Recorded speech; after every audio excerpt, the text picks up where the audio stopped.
welcome to the Writing the Gary Kellys podcast. We're back after what feels like a very, very, very long international break. At least Calvin didn't have to pretend to be Grealish's best pal this week.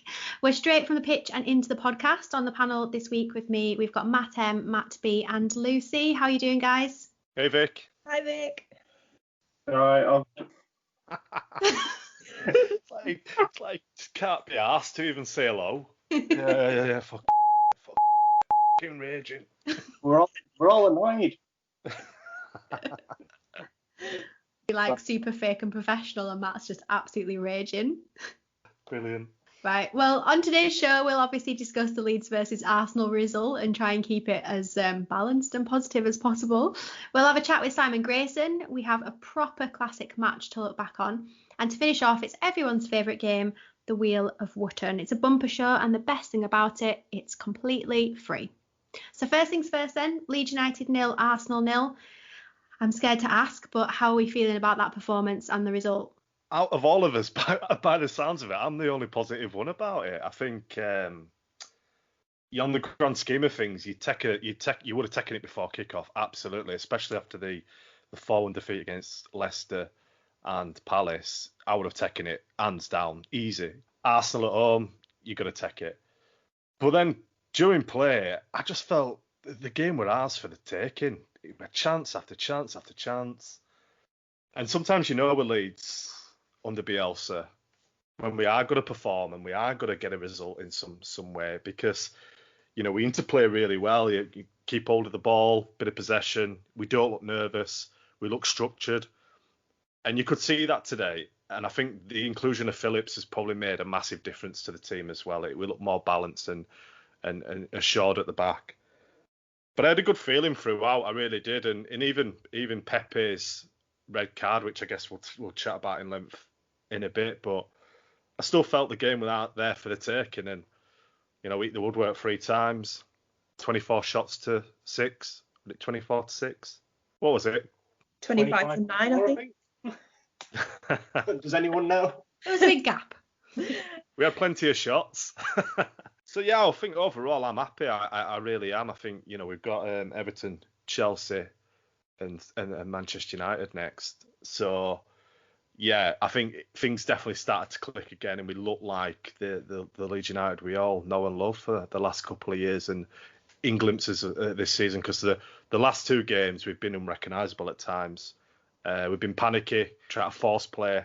But yeah, I think having Phillips back definitely structured us and made us more organised. You just hope his knee injury isn't as serious as what it might have been at first year. That's the last thing that we want. Yeah, I'm really happy with the result today. I think Vic, you tweeted earlier, I think we could have played all night and we still wouldn't have scored. Yeah, I think we played probably at best we've played for a few games. Obviously, the clean sheet was really important. Obviously, conceding 8 goals in them 4-1 defeats before the international break. Definitely nervous going into the game. I think obviously we had the 2-week international break, a lot of players out on international duty, and we're worrying, thinking, are they going to get through without getting injured? But they've come back, and really pleased with the way that we played. I think we were a lot braver. I think playing in them small spaces works a lot better for us and being a lot braver instead of just lumping it upfield and seeing who gets on the end of it. Really impressed with Rafinha finding space to pass the ball in. Rodrigo came on, had a few good shots and was really brave. So yeah, I'm really happy with the point. I think obviously I would have been happier with the win, but I don't think we can complain with a point and a clean sheet. I think both of them are correct, really. When you think of it on a whole, is that before the game we'd probably all taken a point and a clean sheet, especially on the back of conceding 8 in 2 games. But it's just one of those funny situations, isn't it? That before a game against a big team like Arsenal, you'd have thought that we'd have done well to take a point. But then in the grand scheme of things, that we thought that we were overall in most departments, or well, every department, we were the better team by a considerable margin, even before Ali Oski shithoused Pepe into headbutting him. But on the flip side, you do have to take your chances at this level, and I think it sort of shows more than when we were possibly in the Championship, but we know that there was the promotion on the line. But it's hard to be too positive and maybe a little bit negative at the same time, just to say that we probably should have killed that game off after all the chances that we had with as we still can't figure out how many how many we had in total. I think it's reasonable to be disappointed to not come away with the 3 points from that, given that we had 24 shots. The fact only 4 of those 24 were actually on target, that's the issue. So we were still creating those chances. We did find it difficult to break down that Arsenal defence. Is that kind of where we need someone like Pablo to really just have the key to unlock that killer pass at the end, which Robin Koch was obviously trying to kind of push and force a little bit. But without Pablo, it is a little bit more obvious that we're missing that really special creative player in that kind of number 10 role. I wasn't too sure what Koch was doing. For a moment, I thought it was Belushi whipping these balls in, overplaying it into the box. Jason Pearce were renowned for it as well. Didn't really understand that. I think Ben White did it well last season. He was great from playing out from the back and playing these long balls over into the box. But yeah, I think you're right. I think it shows we are missing that creativity in midfield. You know, we rely heavily on wing play as well, which is evident in how we play. With the Pablo situation, I believe he's not injured. I think he was just dropped, was he? So yeah, it begs the question: is we are crying out for that player, should I say? I think we definitely saw glimpses from Rafinha this evening when it comes to creativity. Obviously, it's his first Premier League start. Obviously, got to give him a bit of time to get into the swing of things. But I think he could be one of those key players who could find that sort of killer pass to unlock, hopefully, the creativity and get a few more goals in the back of the net. He looked good, didn't he? Rafinha, yeah, he looks very good. He's one of those players that you just know that they've got something about them just by even watching 5 minutes of them. He's just got that explosive burst of pace. He's tricky on the ball. And what I was going to say is that I think it was one of the positive things was just having Rodrigo back. That I think that of course we mentioned Pablo, but I do think Rodrigo is the man that is going to fill that hole. And I think against 10 men previously, we've struggled in a sense sometimes to get clear-cut chances, whereas today we were creating quite a lot of clear-cut ones towards the end of the game, which I do think we have struggled on in the past, where we've sort of not been able to get into those vital positions. But I thought if you probably are going to take positive from these missed chances, is that I did think that we did create some very good quality chances, which is something that, as we've discussed, is we have lacked of creativity sometimes in over the last couple of years, maybe in those situations. And I think Rodrigo and as Lucy mentioned with Rafinha, I think their quality sort of showed in today's game. Do you think it's one of those games that might have played out differently had the crowd been there? So I was kind of watching it thinking, when they'd gone down to 10 men, we were being very patient. We were trying to find that killer pass, like I say. But actually, if we'd had the crowd there, would there have been a little bit more impetus to actually, I don't know, be a bit more scrappy, a bit quicker on the ball?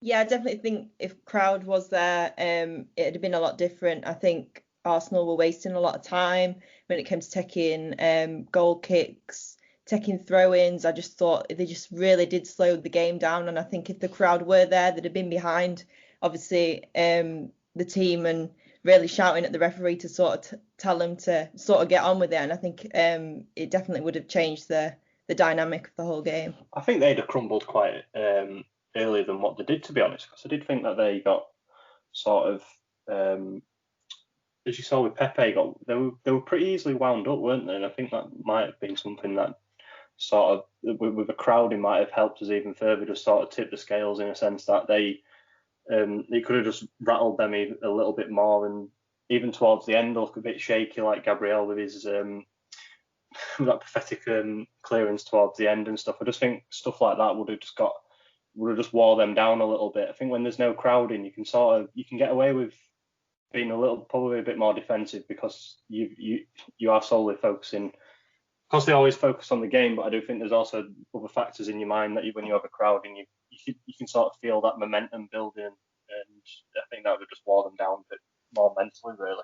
I think Alioski certainly did a Materazzi to Pepe. I think it's quite evident, don't you think? And From what I could see from the footage, he was doing the classic whale noise into his ear, wasn't he? He definitely wound him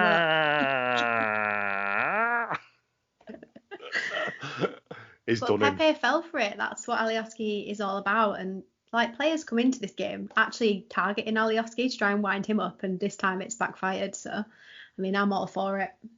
Have they not seen him checking tunnel before game? As well, wasn't he? Yeah, Kieran Tierney. Yeah, he was after it. Gosh, he was raging. You don't want to think Bielsa has control over all of the games, but I'm pretty sure he coached Pepe, didn't he, when at Lille, maybe? He did. So yeah, he would have done. Maybe he had a word with him. You don't. I know it was possibly a heat of the moment stuff, but maybe he gave Alioski a little word in his ear just to wind him up. Well, they were going at it for a couple of minutes, weren't they? They were going at it for a couple of minutes before it actually happened. Did you not hear it on the footage? Did you not hear it on the footage? You could hear Alioski all the way through the TV going. "Ah!" Anyway, I'll make sure that's clipped for the preview. Going on to Kieran Tierney, what made me laugh is Liam Cooper came over, Scottish teammate came over, started putting his Scottish accent on, telling him to calm down. That made me laugh. We've got some comments from the fans from social media on their thoughts on the match, so I'll just go through a couple of those. Andrew Clark says, lots of positives. Rafinha class in his first start. Clean sheet, big save from Meslier despite not having much to do. Calvin back and got through 90. Rodrigo class when he came on as well. Michael Maynard says, much better defensively. Notwithstanding that, we owe the point to Meslier for that great save against Saka, which we've not really touched on, but that was definitely a key point in the game. We were better than Arsenal for 75 of the 90 minutes. If we can bring that into the next few matches, we could surprise. Rust should be knocked off now, finishing training this week. And Sam Tempest says it was generally one of those games where the ball just refused to go in. No sitters were missed. It was the frame of the goal on so many occasions that any other day would have settled in the net. Rodrigo needs to start from now on. Game changer. What do you guys think about some of those comments? Oh, I fully agree with that Rodrigo comment. Absolutely. He's done it a couple of times now, hasn't he? When he came on Man City game, he made a difference. I think we just need to touch upon Meslier's save with Saka. 9 times out of 10 that goes in. You saw how he went down and then he made himself big and stretched and it was a great save, absolutely great save. And you think Kiko was in goal at the time, he would have just fallen on his back, just take it, go through my legs, I'm done. But you can see he's a top class keeper in the making and he's showing it in glimpses. So I think a good example actually is just going back to the Man City Tottenham game yesterday for both of Spurs' goals. Edison comes rushing out, doesn't he?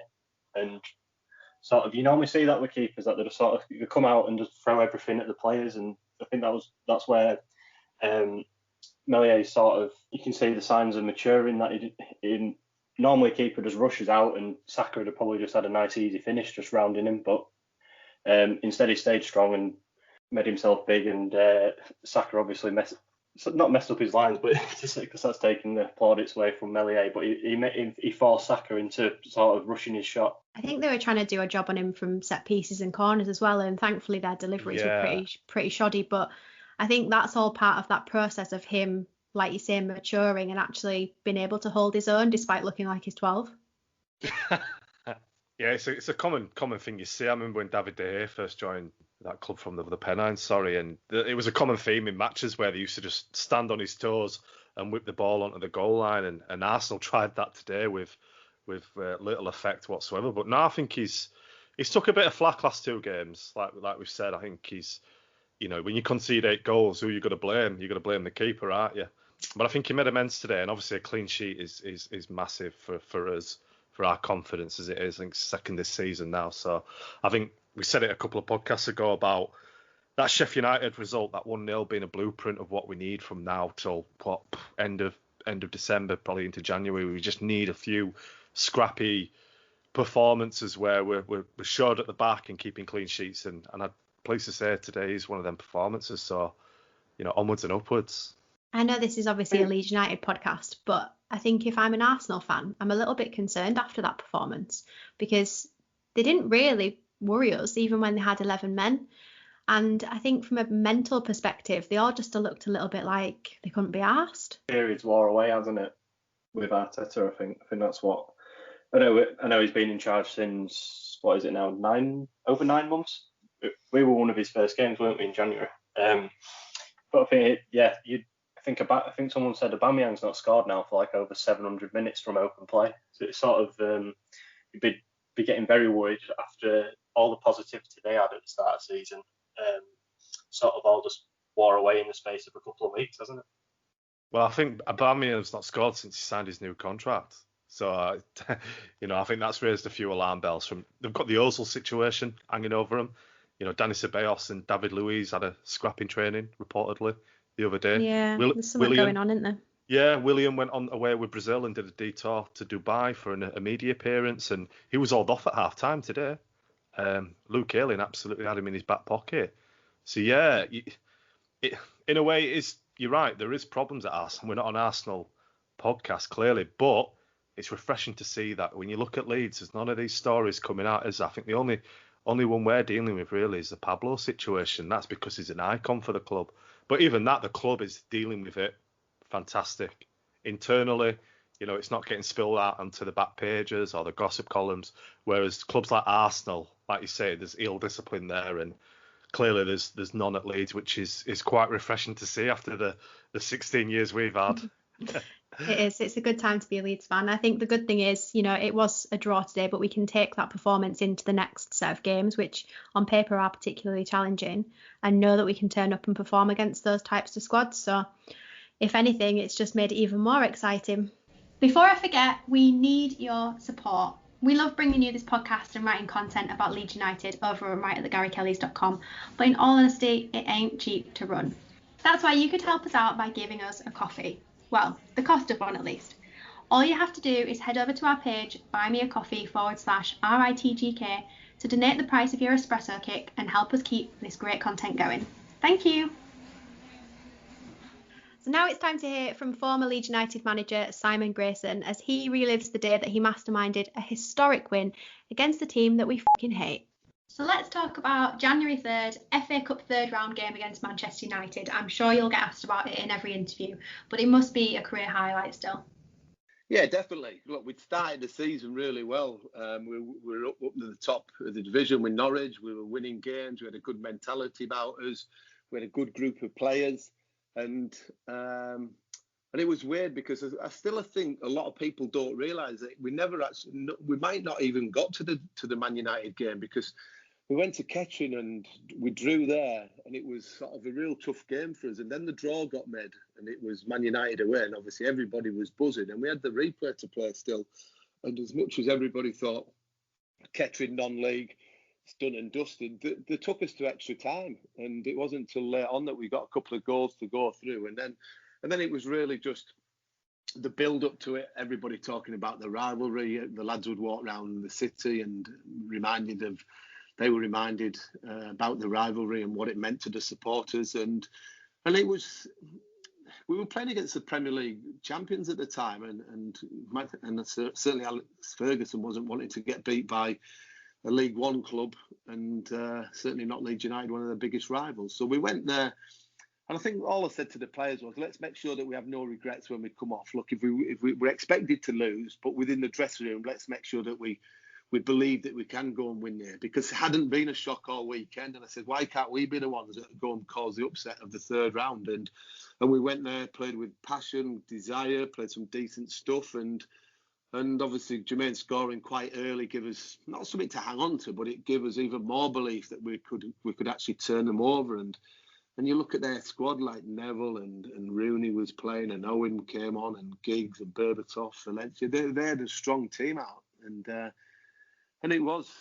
And even now, you still think back and thinking, did it really happen? But ultimately, as well, when the fourth official puts up this added time, you're still thinking this is Fergie time. We could still lose this game because he could have got 5, 6, 7 minutes.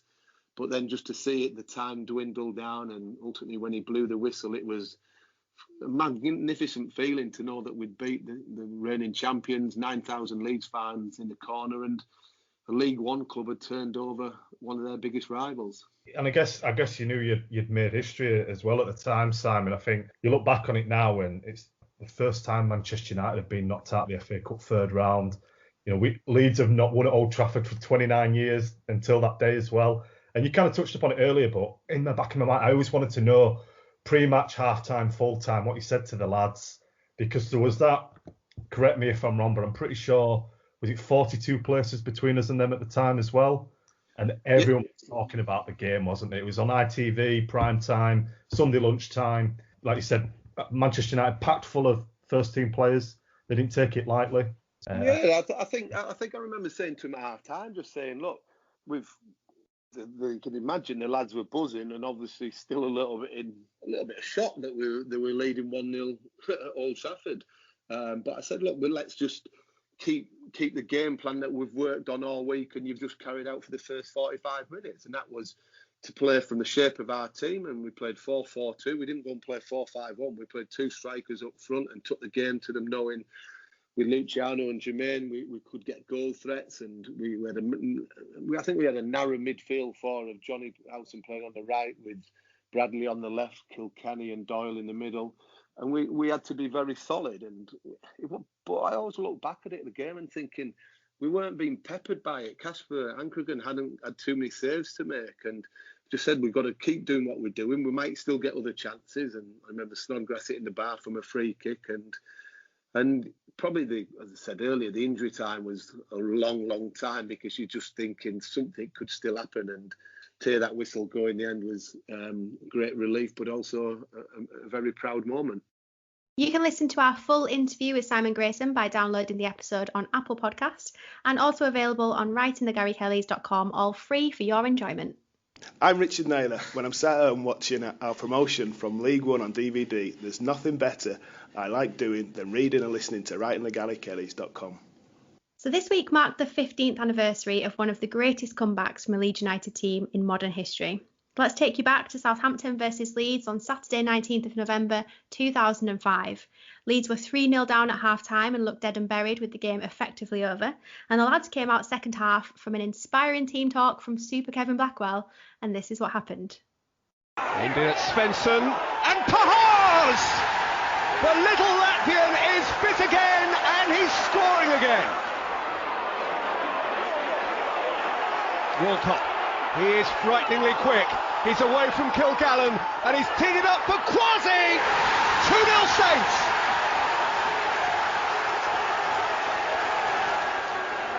Aimed in at Oakley, who's hit Harding, penalty. It's Quasi, it may well be game over. Kelly's corner. Butler! Well, it's something for Leeds from the skipper. Leeds now are giving this a real go. It's great spirit. It's Healy, it's Robbie Blake, and now it's a bit more than something. Handball is it against Higginbottom? It is, it's a penalty. Healy saved the game. That is extraordinary, and there's 6 minutes to play. They wouldn't dare win it, would they, Leeds? They wouldn't dare win it. Here is Rob Hulse for Leeds United. And Hulse plays it in, and Miller's hit it! It's staggering! They have won it! Liam Miller from Manchester United for Leeds United! If you're struggling for present ideas this Christmas for your mates and your family, The Terrace have got you covered. To make it even better, you can get a discount on all your Leeds merch by using the code RITGK15 when you get to the checkout on theterracestore.com. Don't forget to drop us a tweet and let us know what you ordered. Best time of the pod, guys. That time of the week again. Everyone's favourite game, the Wheel of Wootton. I feel, Matt, you need to do the whole voice over there because you're way better at that than me. The Wheel of Wootton. That was scary. Jesus Christ, I nearly swallowed it. Right, you ready? Yeah. The Wheel of Wootton.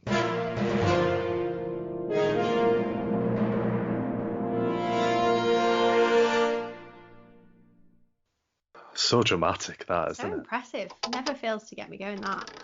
Rules are the same as always. 3 questions. We're going to spin the wheel and see who it lands on. Whoever it lands on will have 20 seconds to answer. No more, no less. You all ready? I think so. Are you sure, Lucy? No.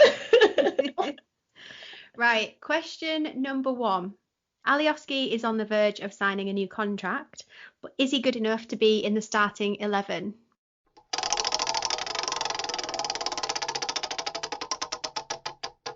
Lucy? I think this is an easy one for me. I think you guys know how much of a massive fan I am of Alioski. So, yes, 100%. I think he played great this evening, and I think he'll have that boost of confidence after qualifying for the Euros during the international break. So I'll want to make sure that he keeps his place in the starting 11. Very good. Well, you'll have to find the actual clip and edit it in.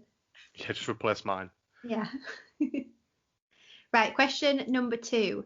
Who has impressed you the most so far this season?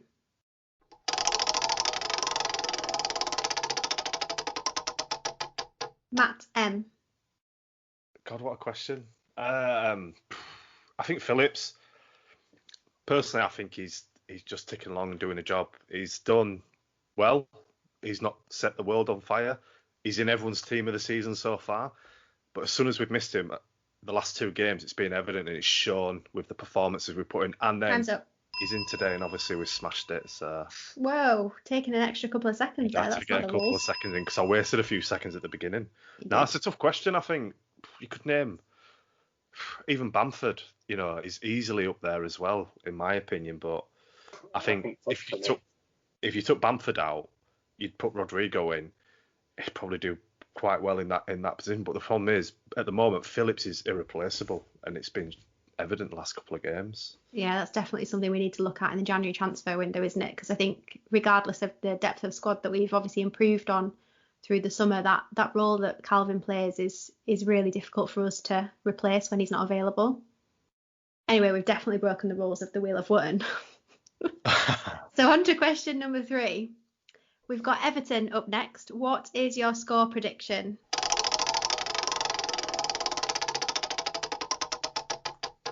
Matt B. They're in good form. We're getting some good players, our better players back, so I'm going to go 1-1. Not quite going to win. Not quite. What's the wheel doing? Still spinning. Possessed by the spirit Sorry, of Scotland. Stop the count.